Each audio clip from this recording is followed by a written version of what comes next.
kids' problems? This is sometimes hard for parents.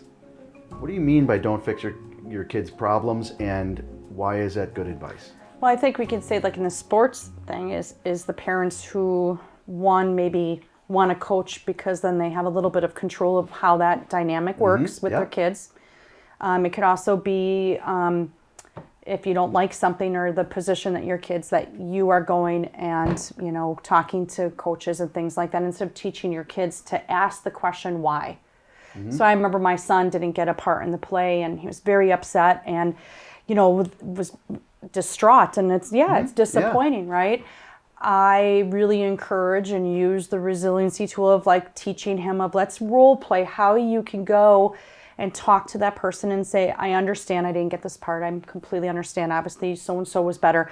Can you tell me what I can do to get better, that I could have improved in that situation for the future, so that I have that later on? And being able to ask and talk that out is so important. I think it's that not reacting right away, taking some time, and it's okay for your kids to feel disappointed. Sure. Disappointment is part of life, and it's something that they need to learn how to manage and to have those feelings, right? We're not always going to get those things. We're not going to get the lead. We're not going to be the star or the captain every time. And so to teach your kids, which means pushing the pause button and letting them feel, rather than, even like when I was saying, teaching your kids to role play. Prior to that, you should just touch the pause button and say, let's just feel these feelings, and we're not going to react. We're going to just talk about it and come up with a plan and see, because over time that might fade, right? Kids that are reactionary, that's kids, their brains are reacting to the feelings that they have. That doesn't have to control their actions, right? And so when we get anxious, they get anxious. So I notice that even with my kids, right? If I'm anxious about something, and automatically it's up here, and then we go, and then up here.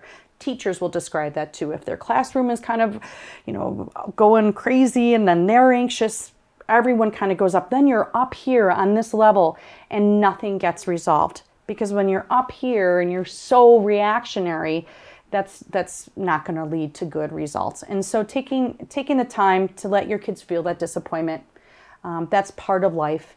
It's unfortunate, but if there is that situation where you're like, if you want to learn more of why you didn't get that part or you didn't get that position, let's talk about how you can do that in a respectful way, right? And how you can use communication skills to ask for what you need and how you're feeling, but understand that that's not going to change the outcome. Right? And so I think as parents, we don't want to teach our kids, how can you get your way to change the outcome? We want to teach them, how do you navigate feeling the feelings and asking the questions, so that you know the options of how can you change what you need to do to maybe get that position. Or maybe the part is a soprano and you're an alto, and that is just part of that part that's not going to happen for you. So where else can you put that in? It's teaching your kids how to work through those emotions and advocate for themselves in a healthy way. We want to make sure that we teach them, like, when you're sad or you're angry about it, that's fine. We want you to have those feelings. I don't think parents should be like, don't feel, don't say anything. You are totally should allow your kids to have the feelings and to sit. And so I'd have to say that communication, right? It's important that coaches and parents and all those people help communicate and role model and role play how those things roll out if you lose, or you don't have a good grade, or you have an issue with a friend. Communication is key. Such a wide array of kids over 7 school systems, right? What are some of the trends that you're seeing in schools, and some of the things that you're helping them with to address those with kids? Yeah, well, it's really interesting times, right? Because what we're doing today is very different than what we've done in the past, and we'll definitely navigate some differences in the future. But I feel like the most requested information is just that social emotional learning and the support for not just the students, but for the staff. I mean, understanding that all of this in the pandemic and stress and anxiety affects everyone, and just really helping educate on what those look like and how they can just sprinkle that in everything that we're doing with kids.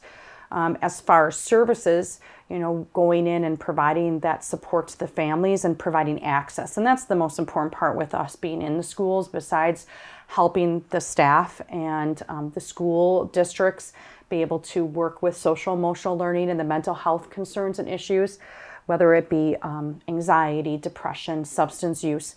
We're helping them kind of sprinkle and teach some of those tools that we've talked about today to help kids be able to work through some of the struggles that they're dealing with today.